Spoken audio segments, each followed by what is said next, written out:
पैसे दिल्यानंतर पार्टी केला, ते पक्षी काय उडून गेले, सापडले नाही. मग दुसऱ्या दिवशी या पार्ट्याने काय केलं, भगवा धारण केला.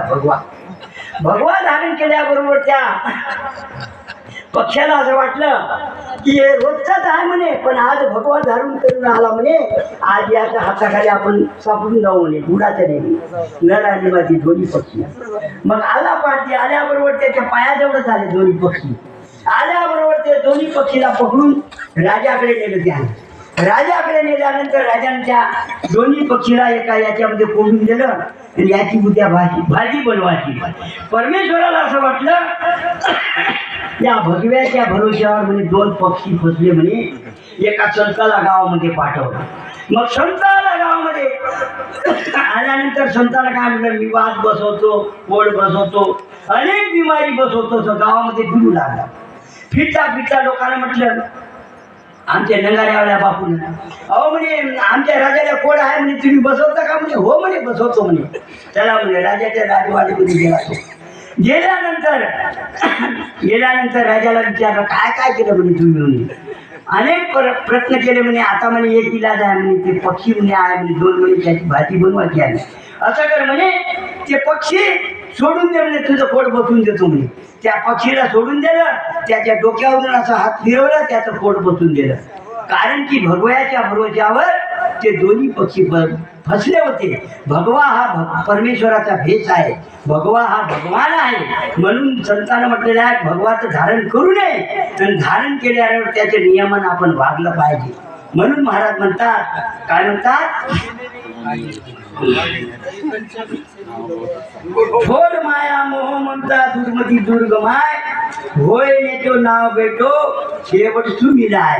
आता नावामध्ये बसायचं आहे तर मग शेवट कोण आहे, नाव चालवणारा एक सद्गुरू आहे. आणि सद्गुरूच्या सानिध्यामध्ये राहिलं ना तर जरूर आपण भवसागर उल्लंघन होतो. भवसागर म्हणजे काम क्रोध मधलो, याच्यामधून आपण पार होतो. म्हणून महाराज म्हणतात, क्रोध पुलस मलरस जे प्रगट प्रेम म्हणतात. आपल्याकडचा क्रोध पुलसपणा हे सगळं, कपटपणा हे सगळं गेलं पाहिजे. निंदा चुगली हे सगळी गेली पाहिजे. आपण निंदा करण्याचं सोडत नाही. एकामेकाच्या काय करते त्याने दोन चार हे म्हणते त्याला काही काय करते हे निंदा करतो आपण. संतान म्हटलं, निंदा मत करना किसी की, सच्ची बात कबीर जी की. अरे सच्चा झूठा दोनों भाई खुदा ने बनवाई, अरे सच्चा तो भी बैकुंठ जाई, झूठा नरक में जाई, निंदा मत करना किसी की. निंदा सुचून नरक पडत आहे. आपण जर कोणाची निंदा केली तर त्याचं दुःख आपल्याला लागते. कसं लागते माहिती आहे, एका राजाने राष्ट्रीय यज्ञ केलं. राष्ट्रीय यज्ञ केल्यानंतर गावाच्या बाजूला 2-4 किलोमीटरवर गवळणचं गाव होते. आणि गवळणीला असं वाटलं की आपल्या राजाचं म्हणे राष्ट्रीय यज्ञ चालू आहे म्हणे, त्याच्यामध्ये आपण म्हणे काहीतरी मदत करावं म्हणे. 5-6 गवळण दहीचे माठ घेऊन आल्यानंतर अशी आडवी नदी होती. नद असल्यानंतर एका झाडाखाली, आदनाच्या झाडाखाली त्यानं माठ ठेवले आणि आंघोळ करण्यासाठी गेले. आपण म्हणे आंघोळ करून घ्यावं म्हणे, आणि माठ उचलून म्हणे आपण म्हणे जाव म्हणे राजाच्या नगरीला आणि भंडारघरामध्ये माठ ठेवून द्यावं म्हणे. हे या दहीचं म्हणे कढी बनवलं म्हणे. सगळे साधू संत खायले म्हणे, याचा आपल्याला आशीर्वाद लागला म्हणे, पुण्य लागलं. त्यावेळेस मग आंघोळ करायला गेले हे गवळणी, झाडाखाली माठ ठेवले. ठेवल्याबरोबर त्या झाडावर होता एक विषारी सर्प. त्याचं नियम होतं खाली विष सोडणे. यानं जाव आणि त्याने विष सोडा खाली. सगळं विष त्या माठामध्ये पडलं. हे गवळणी आंघोळ करून आल्याबरोबर माठ उचलून भंडारगड मध्ये ठेवल्याबरोबर कढी बनवली. जेवढ्या एका पंक्तीमध्ये बसले तेवढे सगळे साधू मरून गेले. मरून गेल्यानंतर राजा झाला उदासी. राजाने काय केलं, मग सगळं घरदार सोडून, राजवाडा सोडून वनामध्ये फिरू लागला. फिरता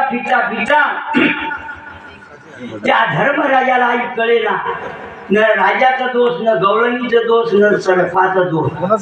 हे पाप कोणाच्या नावानं लिवा याचंही काही त्यांना कळेना.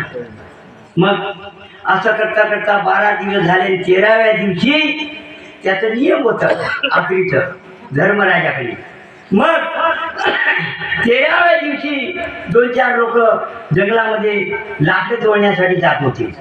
त्यानं पाहिलं कोण आहे म्हणे एवढ्या जंगलामध्ये म्हणे. अरे ते राजा आहे म्हणे, सगळ्याला साबूला मारून म्हणे आता म्हणजे जंगलामध्ये फिरत आहे म्हणे, झाडपाला खात म्हणे. त्या तितक्याच वेळामध्ये त्या धर्मराजाने त्या लाकड तोडणारवाल्या निंदा करणारवाल्याच्या नावानं पाप लिहिल्या गेलं. म्हणून संतानं म्हटलं निंदा मत करना किसी की सच्ची बात कबीर जी की. म्हणून आपण निंदा कोणाची करू नये, न गवळणीचा दोष, न राजाचा दोष, न सर्पाचा दोष. मग हे निंदा करणारवाल्याच्या नावाने हे पाप लागतो. म्हणून आपण 14वी काऊन करतो. या जीवनाचं हा जीव 12 दिवसापर्यंत आपल्या घरामध्ये येणं जाणार आहे ती सूक्ष्म शरीराने. आणि 13व्या दिवशी या जीवाला दुसरा हे मिळते, शरीर मिळू शकते. म्हणून आपण मंगळ काऊन म्हणतो की मंगळ ज्याच्यामध्ये एवढं पावर आहे, मंगळ म्हणणं जे शरीर आहे त्याला अमंगळला मंगळ बनवतो. म्हणून आपण दिनद्वादश दोय हरी जस गावची ते सुखदेव व जीव सुन्या सुख पावची. 12-13 दिवसापर्यंत मंगळ म्हणावं. आणि जर आपण मंगळ म्हटलं नाही तर ते मागचे जे साधू आहेत त्यांना त्यांचं दोष लागते. म्हणून आपण सगळ्यांना वैकुंठी काढणं, मंगळ म्हणणं, 13वी 14वी करणं हे फार गरज आहे. आणि आपण सुद्धा पालन केलं पाहिजे. आता साधू काय लोक काय करतात, साधू लोक मोठे मोठे साधू, एखादा मोठा शेठ जर असेल तर त्याचे पहिल्या दिवसापासून खाणं पिणं सुरू राहिलं. पहिल्या दिवसापासून कारण की पैसा भेटते, सगळं भेटते, खाणं पिणं काय होते म्हणते, पण खावं नाही. आपल्या हे सांप्रदायिकामध्ये आपल्या याच्यामध्ये आपल्या राम